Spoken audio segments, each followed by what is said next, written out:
we're back for part 4 of my 2022 Over the Board Tournament Recap Series. Now, after Foxwoods, which I featured in the last recap, I also played in a small club championship tournament, 5 rounds taking place over the span of about a month, 1 game a week.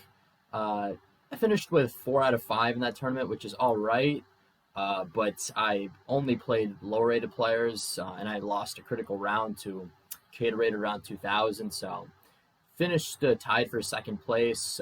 Was good enough to gain 2 rating points, but nothing too special. But after that, in May, I played a big tournament, which is called the Cherry Blossom Classic. Now, this was the first tournament that I played after the pandemic last year, and going into that tournament, I was 1900, and I played against a bunch of 2100s. Went up to 1983. It was a very good tournament for me. I scored 4 out of 7. Now this year, it's a much different scenario though, because now I'm going in as the 2100, and I'm going to be the one playing against a lot of low-rated players. Like I was around maybe 10th or 12th by rating going in. Even though it's the under 2300 section, there were only, I think, 3 players, 2200 plus, a couple other 2100s, and a lot of hungry kids. So I knew it was going to be, one of those tournaments where you have to beat a lot of low-rated players, but I was up for the challenge. I drove 4 hours from New Jersey down to Virginia. I actually barely made it to the round on time because I left kind of late, got caught in a rainstorm, but I somehow managed to make it there and even had a few minutes to review the opening that I was pretty sure was going to be played because I saw who my opponent was, and I knew it was going to be an interesting game. And so he actually got there a little bit later than I did. He opened with d4, and I played d6, knight of 3, knight of 6, knight c3. I saw that he plays this. I play knight to d7. Now he can play e4 and go into my lion, but he plays bishop f4, which is kind of an interesting move order.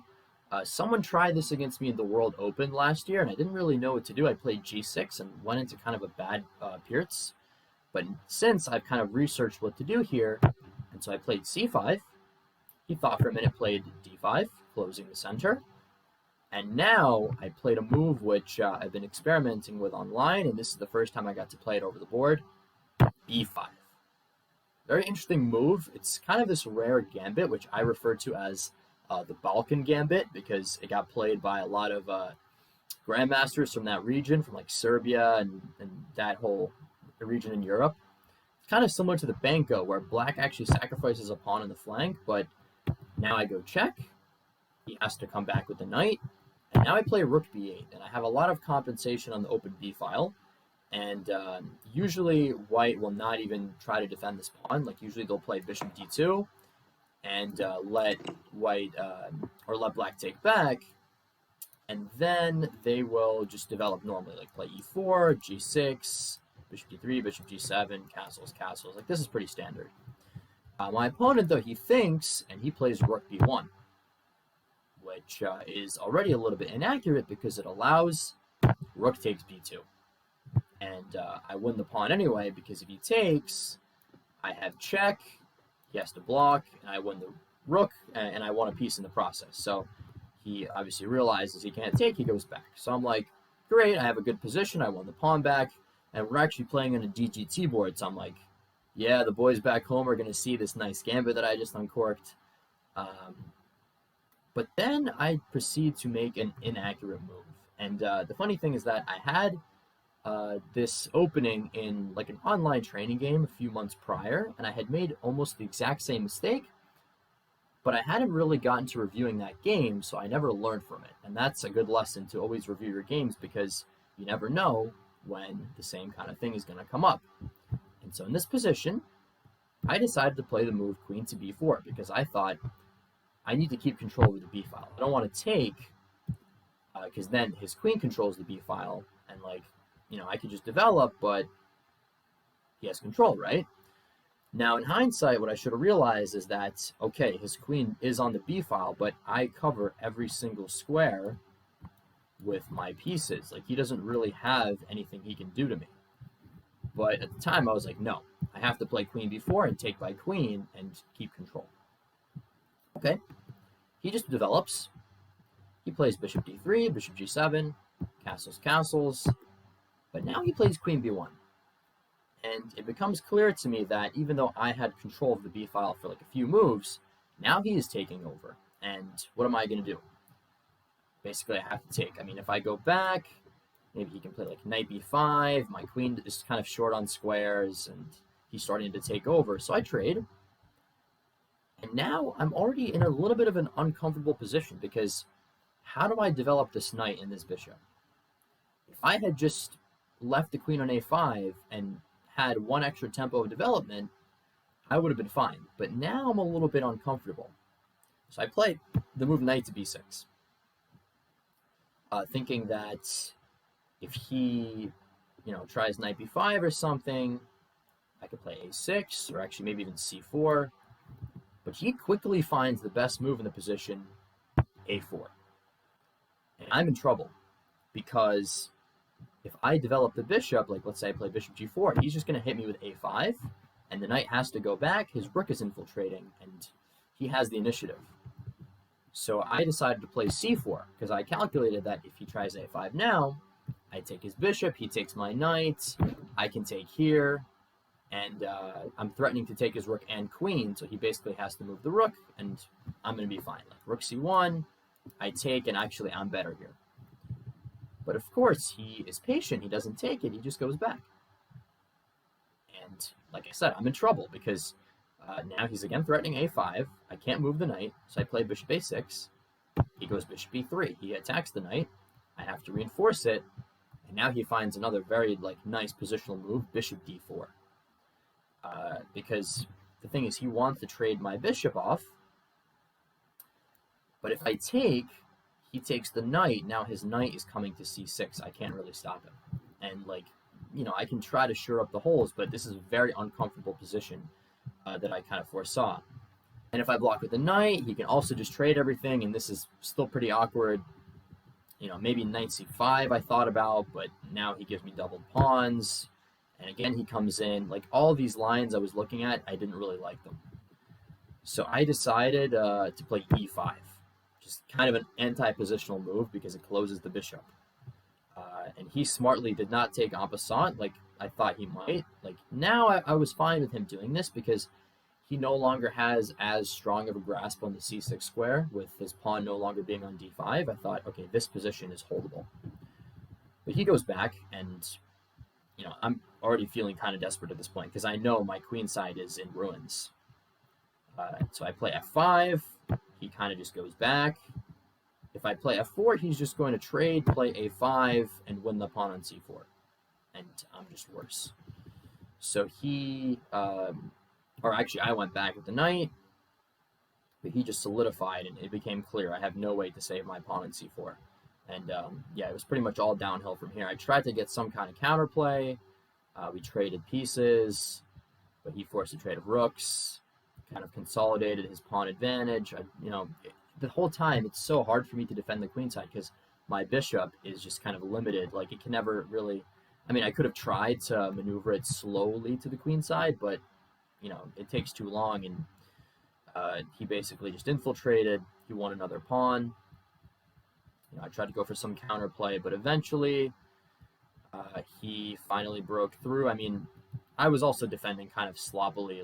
I could have at least coordinated my pieces maybe a little bit better, but he finds this knight c7 move where I can't take the knight because he queens, and if I take here, he has knight e6 I think, or knight d8, or actually even just take and check and win the d6 pawn. So I come back, but eventually he pulls some knight maneuvers and wins the pawn on d6, and at this point I just resign because things are falling apart. I still can't get rid of the a7 pawn. He has two pass pawns now, or three if you count the one on c4. So yeah, pretty disastrous first game. That was almost a 250 point upset because the kid was 1900. I'm coming in 21-24, lose the first round. So after a tough first round loss, I was hoping to bounce back, right away in the second round. But in the second round, I was up against a woman candidate master rated around 1800. I had white. But things didn't work out so well. We traded into an early endgame in which I slightly misplayed, and I had a slight edge the whole game, but just wasn't able to make anything of it, and the game ended in a draw. So that put me on half out of two. Now this is the third round, and I am up against a 7-year-old kid, actually, the number one 7-year-old in the country, rated 1841. And confidence is not too high at this point. And I'm up against a kid. When you're playing a kid that young, you never know what they're capable of. So I'm trying to be, on my game. He plays d4, d6, knight of 3, knight of 6, and we go into a King's Indian. But he does not play like the most critical lines of e4. He plays the move e3. So indicating he wants to play kind of like a quiet system. I'm like, all right, gotta watch out. This might be a positional genius of some sort. I castle.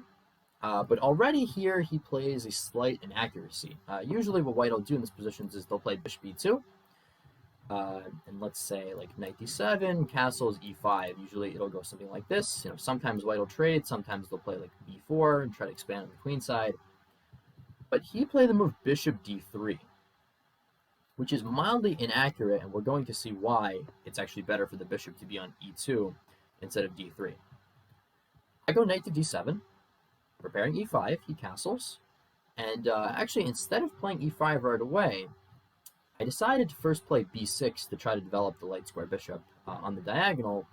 Kind of like at Foxwoods, I had a similar game where I played this double fianchetto setup. I was just, again, kind of experimenting with these at the time, and he also played b3, trying to also get his bishop developed. I go bishop b7, he goes bishop e2, and now I go e5. And now we see the problem. If his bishop had been on e2, he would have been just fine. But with the bishop being on d3, he has to watch out for e4, forking the knight and bishop. And perhaps he should have played d5 here. But he said after the game, and I had also calculated this, that he was kind of concerned about this e4 break, where I go knight takes, takes, takes, takes, takes, and takes. He calculated this whole sequence, and he didn't like it. Actually, this sequence is perfectly fine for white. And I would not have gone for this. I probably would have just played like knight c5 or something, and just, try to outplay him in a closed position.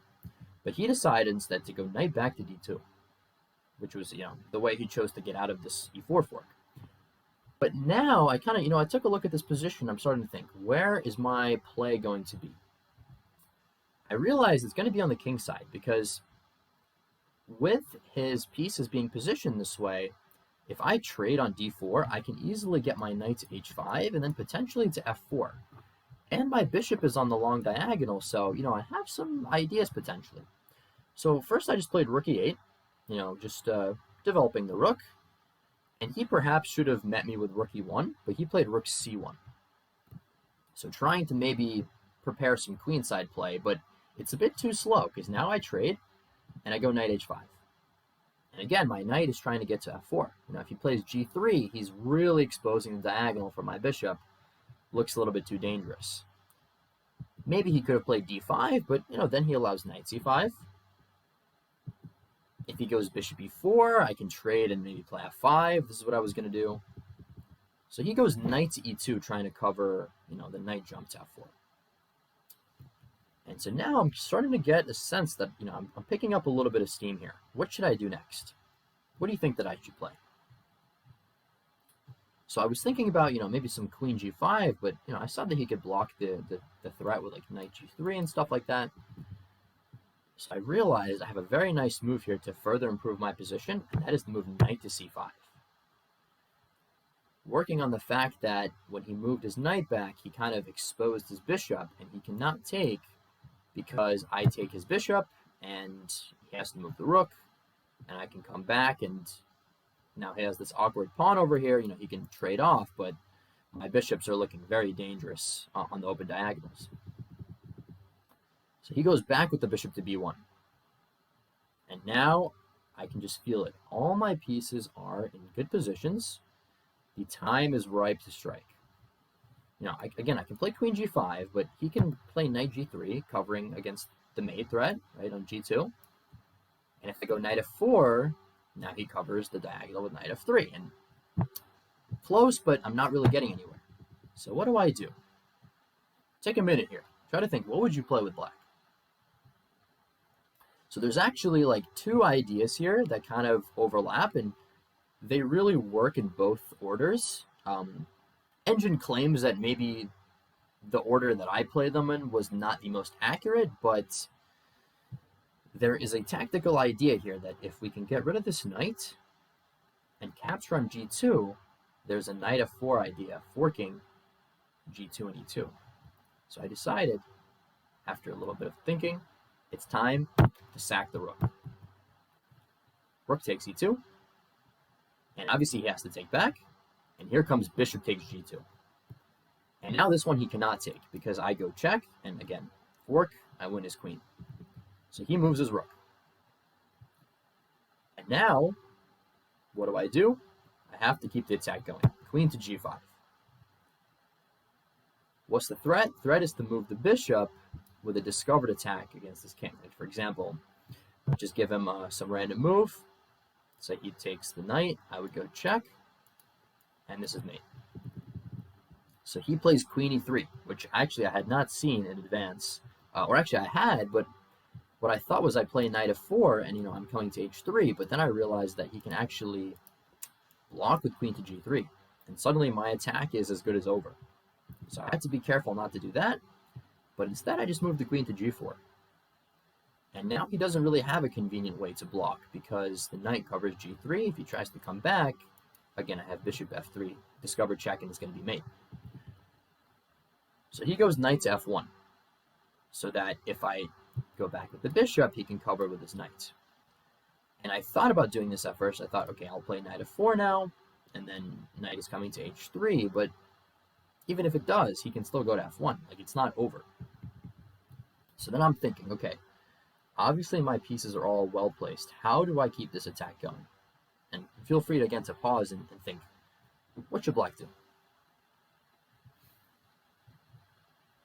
So really the big problem here is that if I go something like this and he blocks, I want to be able to play queen h3 and then checkmate him on g2. But the issue is that I can't do that because he just takes the bishop. But what if I could get rid of his queen and not have it protect this area anymore? And that is what led me to find the, dare I say, brilliant idea, bishop h6. Putting the bishop up for grabs, but he cannot take it because then I have check, knight blocks, and queen h3, and it's mate next move. No way to stop it. Now, there were a couple other things I had to calculate, like for example, what if he sacks the queen? Then I would have to take his queen, and I was calculating king g7. Actually, I forgot during the game that I could simply block with the bishop, and this is probably fine. I was calculating like king g7, he takes with a discovered check, I go f6, and he brings the rook in, and now it's just total chaos. Yeah, really I can just block, and in this position I should still be winning. But he did not do that. After bishop h6, he played queen c3. So it seems like, he's just barely holding on because his queen still watches the third rank, so I don't have bishop f3, queen h3. Until I find the move, which I had actually seen when I played bishop h6, bishop to d2. The kill shot. Amazing move. He can take this bishop two different ways, but he loses regardless, because if he takes the queen, once again, discovered check and queen h3, mate is coming. If he takes the knight, now his knight can't block on g3, check and mate. And if he tries like knight e3, that was the one only other move that he really could try. Like if I take his queen, he takes mine. Now I take the knight, and his king is still in a mating net. Check, check, and mate. So yeah, there's not much he can do at this point. He decided to play queen g3 and give up his queen.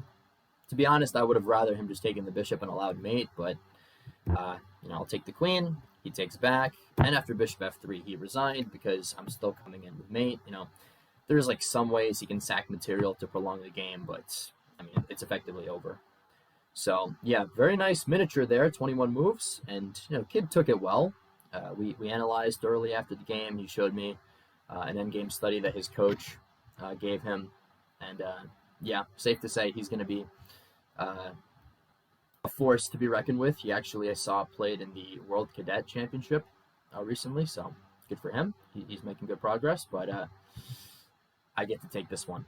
So that victory put me on 1.5 out of 3, and I actually went on to win my next game the following morning against another, fairly low-rated player, like around high 17s, low 1800s, which got me to 2.5 out of 4. And then in round 5, I faced the highest-rated player I had faced yet this tournament, which is not saying much because he was still under 2,000. And for this game, I will actually skip ahead. I kind of surprised him in the opening. I got a little bit of an initiative with black around this position, but I kind of traded off a little bit too many pieces. Like I went in for this knight check, which probably wasn't the best decision. I should have kept more pieces on the board, but I thought that I would have something here, but it turned out that things got traded very quickly, and eventually it got down to bishop against knight, which I thought, I have the bishop. Usually it's said that the bishop is better than the knight when there's pawns on both sides of the board, but I don't know how much that's true, because here he now attacks my pawn. I have to go back with the bishop, and I end up in a really passive position. I kind of slowly start to get out and attack his knight, but it becomes clear to me that it's going to be near impossible to win this. Like, best case scenario, I can make a draw. I move my king, comes around with the knight, and it's just so much easier for him to maneuver because his knight can just go to e4, it can go to d5. My bishop doesn't have any open diagonals, really, except for, like this diagonal, which I can't do much on anyway. And psychologically, I was starting to get a little lazy because I thought, like, all right, my winning chances are gone, but this should be an easy draw. And I was starting to miss basic kind of resources that would have helped me. Like in this position, after he attacks the pawn in b6, how to defend it? The best way is not to defend it, but to go for active counterplay and play bishop e6. Because then if he takes, I take his pawn. And otherwise he just goes back and, I'm doing fine. Instead I play b5, which strategically is a mistake because he plays b4. Now my pawns are fixed on the same color as the bishop. But still, it's a pretty equal position. I attack his knight, he goes back. I'm just kind of holding my ground. He comes back, I come back. He plays knight e3, I go king d6. I'm like, all right, whatever. He doesn't really have anything. He goes knight f1. And here, in a moment of just sheer inattention and just laziness, I play the move bishop c4, attacking his knight, thinking, okay, he's going to go back to e3. I'm going to go back to e6, draw agreed. Not the result we really wanted, but it's a draw. And then he plays knight g3. And I realized that I just messed up big time, because his threat is to come to f5 to fork my pawn and my king. If I stop that by playing bishop e6, he comes to h5 and forks the pawns on g7 and f6. If I move this pawn, he takes. I might only lose one pawn, but that is a big blow. Things are going to fall apart very quickly. If I go g6 immediately, he has knight e4 check, which I actually ended up playing in the game because I need some way to, try to hold him at bay here. I should mention that if I play king e6, now his king comes in this way, he's going to win the pawn. So I play g6, he goes check, and the issue is now I need to move the king this way to hold the pawn, but now he has this check, and he takes.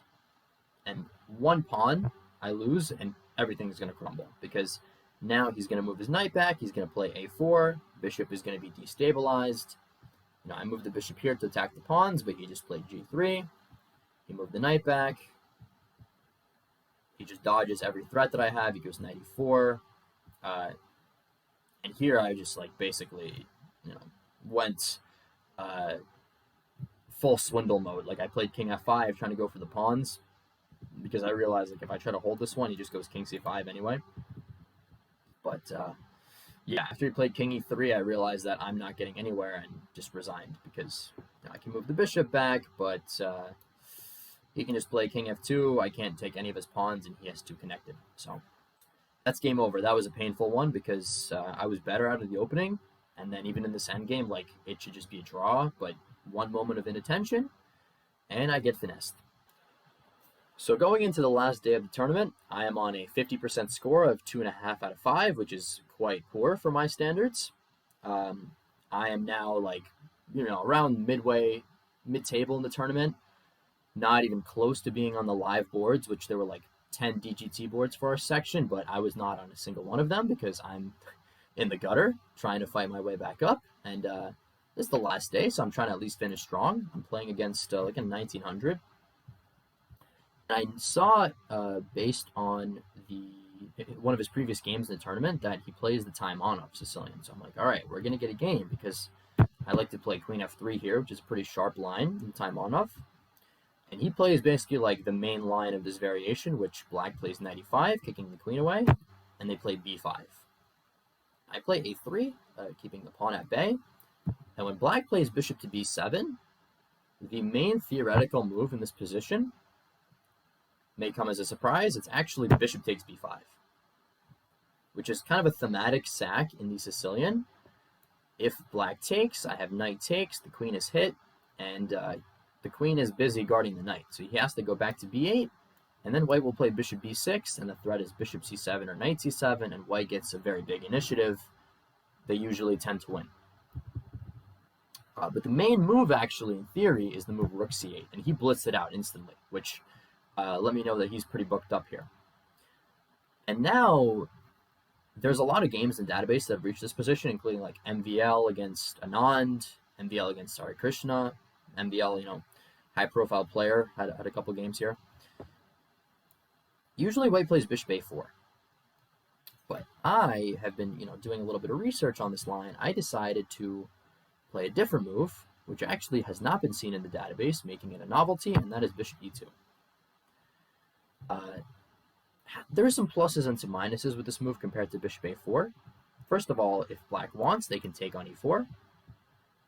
And it looks a little scary because c2 is under attack, but white has bishop f4 because if black takes here, white takes here. And, position is very sharp, but white is fine. Instead, my opponent thinks for a while, maybe 10 or 15 minutes, and he hits me with bishop takes a3. And now we have a game for sure, because things are getting super sharp.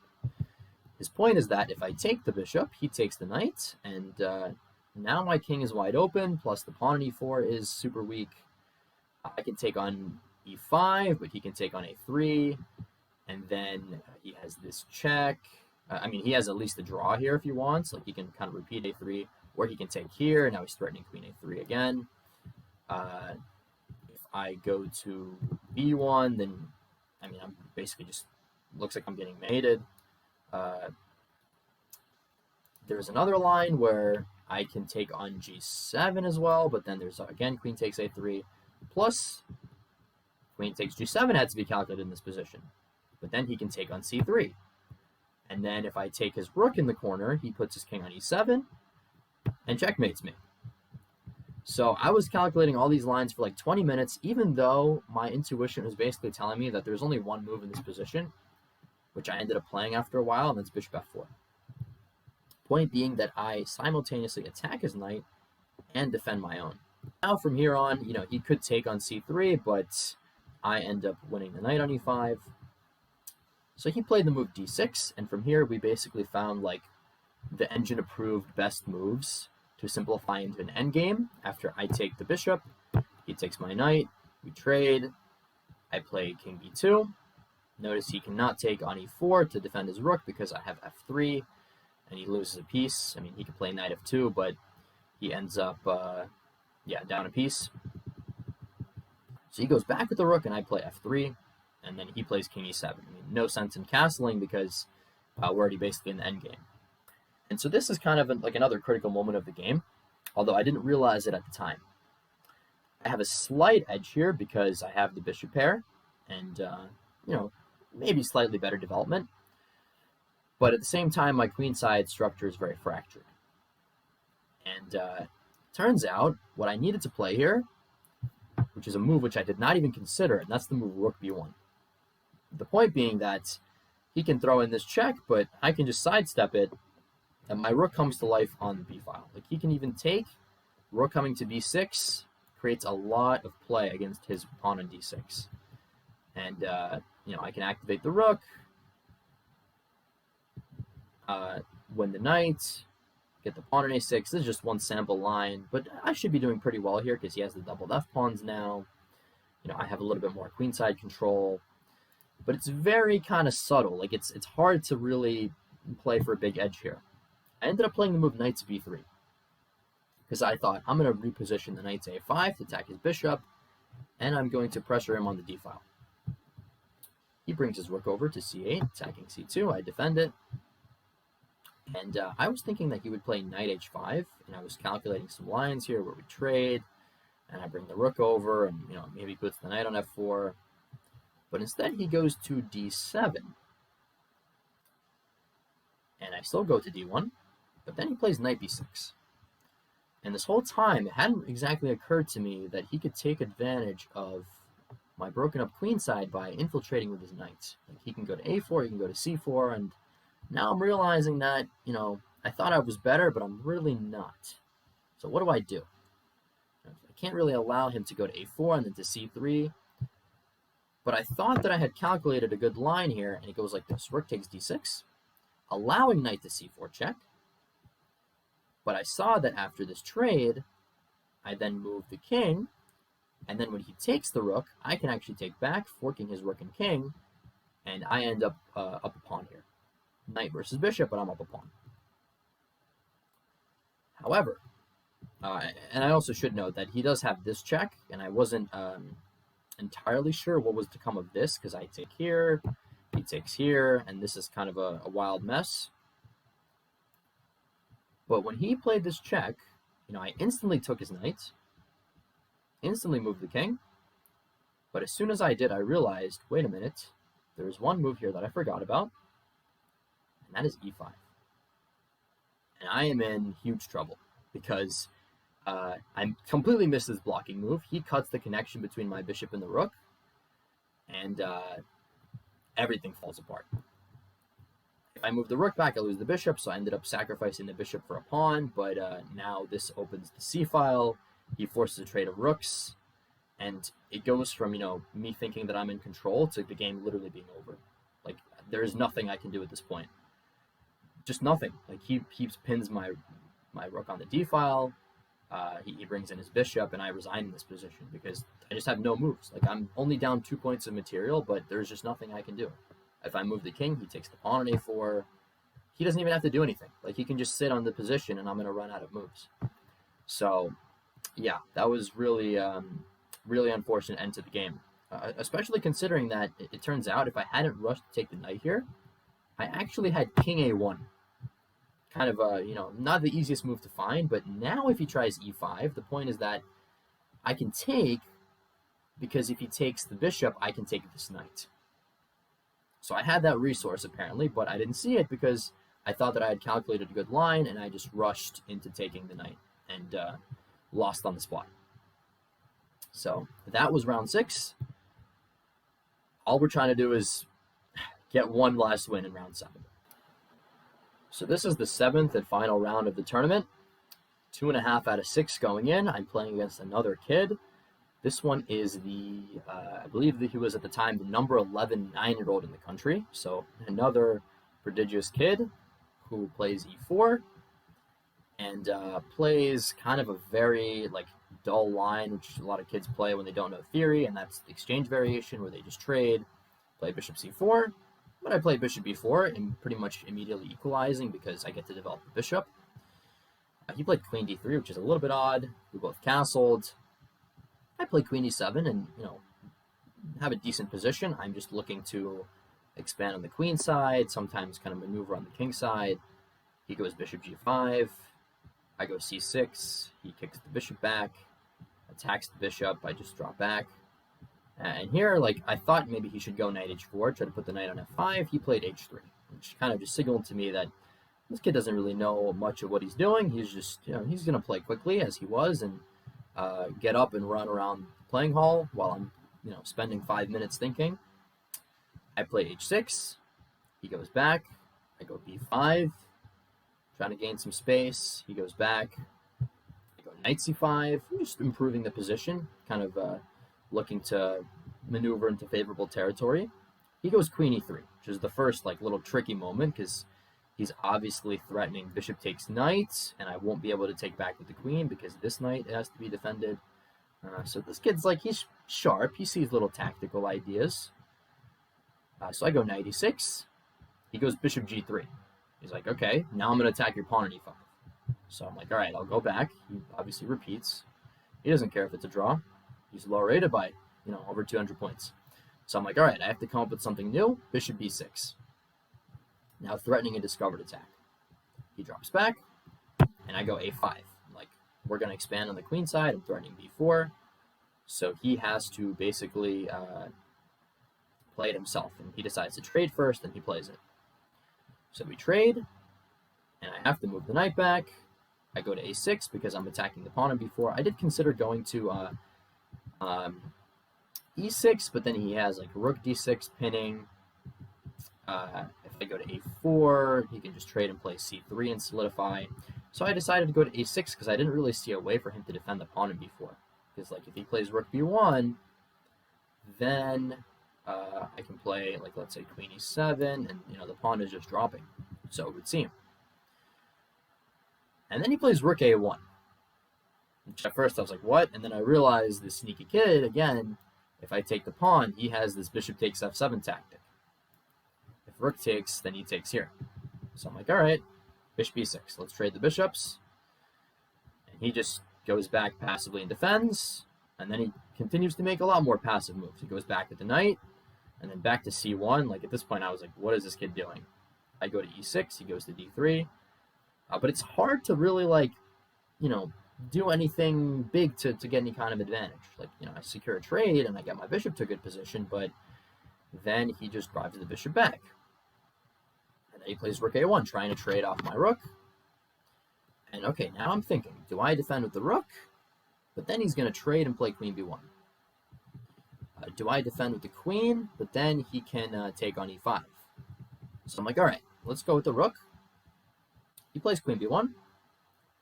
And now I have two options. I can just move the rook back, but then it's kind of equal. Or I can play queen e6 and try to just hold everything together. I keep my rook in an active position. And this was a good decision because it baited him into rushing with what he believed was a tactic. He took the pawn on e5 pretty quickly because he saw, oh, if you take my knight, I take your rook and I win material. But what he missed was my idea that I actually have this in between capture, rook takes f2. And now he obviously has to take, and I take the knight. And I'm temporarily down the exchange, bishop for rook, but I have this pin. I can win his rook back at any time, plus I have potential to attack the pinned rook. And I'm like, finally, I finally found a chink in this kid's armor. I'm going to now press this for a win. He plays queen d3. And okay, important moment of the game. What should I play? Now, when I had seen this idea, and queen d3 was kind of on my radar, I was thinking, I'm just going to attack this rook right away. I'm going to play queen f4, and he has to basically come back and defend, right? And then I'm going to take his rook and win a pawn.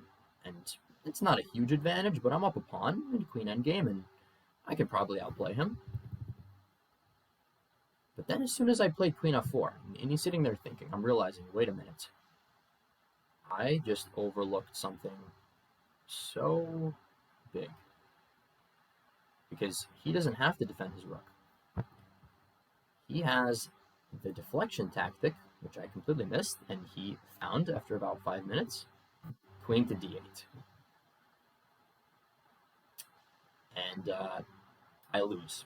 Because I have to take the queen. If I don't, he's going to take the bishop. But the problem is when I do take, I no longer have the pin. Because he can just take. And the worst part is that I am actually better in this position. I just needed to be patient and find a move which actually puts him under pressure, and that move would have been queen to g5. Not the easiest move to find, because it doesn't seem like it does anything, but it actually threatens queen c1, And white doesn't have that many good moves. Like if he plays, let's say queen e2, there's check, takes and takes. If he goes to d7, takes, check, and takes. And then black is again up a pawn. If he goes to d1, then I go to g3, and now queen to d8 doesn't work because the queen isn't under attack. And again, I can win a pawn. And like in these endgames, winning one pawn can actually make a huge difference because, queen endgame, if one pawn promotes, it's game over. But of course, I didn't find that, and now I am just losing. Like, obviously, I keep playing, I try to defend, because I'm like, I'm not just going to give up that easy, and I'm going to make this kid prove it. He plays so fast.